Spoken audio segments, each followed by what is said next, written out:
Hey everyone, welcome to Plants and Politics. Well, the other day, you may recall if you've been watching the show, I talked about how the unemployment numbers were very disingenuous and deceiving.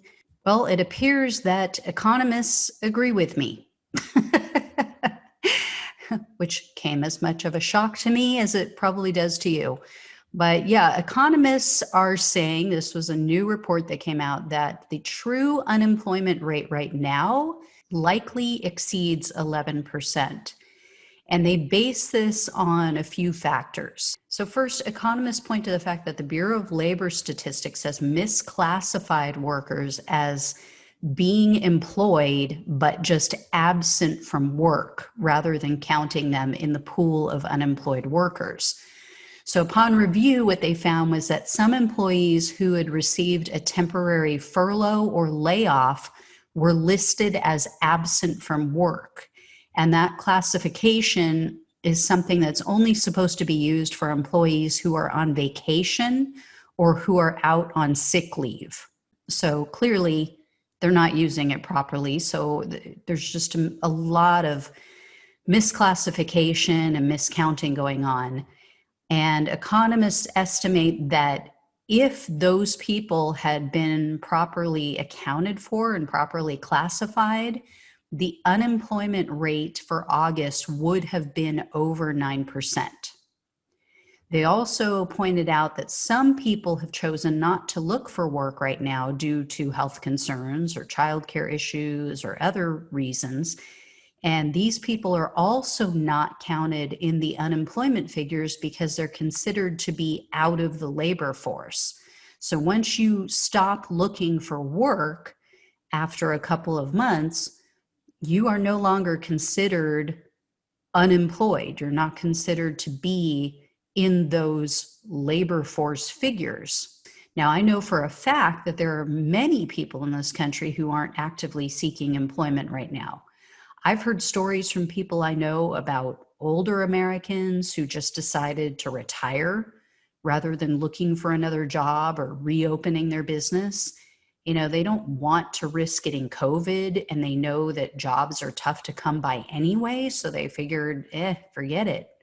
You know, some of them were already close to or not over retirement age. And so they just decided to pull the plug. And then many younger people live with their families, and so they aren't seeking employment because their parents and or grandparents may live in the house, and they don't want the kids coming home and potentially infecting the entire household with COVID. So that's happened with one of our girls. One of our girls got her job back. Her job called her back. She went back to work. She's in management. And when she started reaching out to employees, which it's mostly younger employees because it's retail, a lot of them said, no, my parents don't want me to work. My parents are worried about the COVID virus and they don't want me to work. So this falls in line with a recent Pew Research poll, which showed that 52% of young adults are now living with their parents. That's abysmal. That's literally, as they pointed out in the research, it's the highest percentage since the Great Depression. That is pathetic for the so-called greatest nation on earth. And economists say if you include all of these people in the unemployment stats too, the people who just aren't seeking employment for whatever reason, but they're not employed, the rate would be greater than 11%. And another thing that wasn't mentioned in the article I read is that the number of people who are underemployed and have been since even before the pandemic hit, if you even work 1 hour per week in this country, you're considered to be employed. So you're not counted in those numbers, in unemployment figures, if your employer even gives you 1 hour a week. And there are many people in the US who are working gig jobs.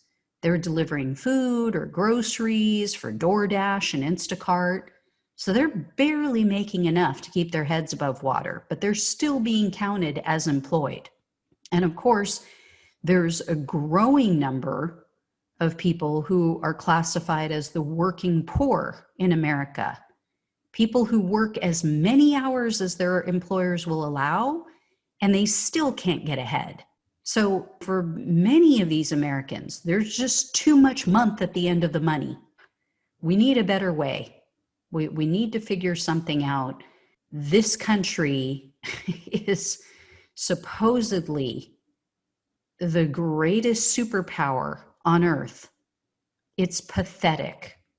It is absolutely pathetic that, number one, we haven't done a better job of getting this pandemic under control as other countries have that have far fewer resources, far less money at their disposal, and two, that we can't take care of our citizens. It is pathetic. It really is. Anyway, guys, thought I'd bring you that information to kind of just bookend what I said the other day, but wish I had better news. This is not good news. So, as always, like, share, subscribe. I'll talk to you guys soon. Take care. Thanks for listening to Plants and Politics. The only way we can take our country and power back is to spread the truth and build an army. So remember to like, follow, subscribe, and share on Facebook, YouTube, and wherever you listen to your podcasts. Thanks again.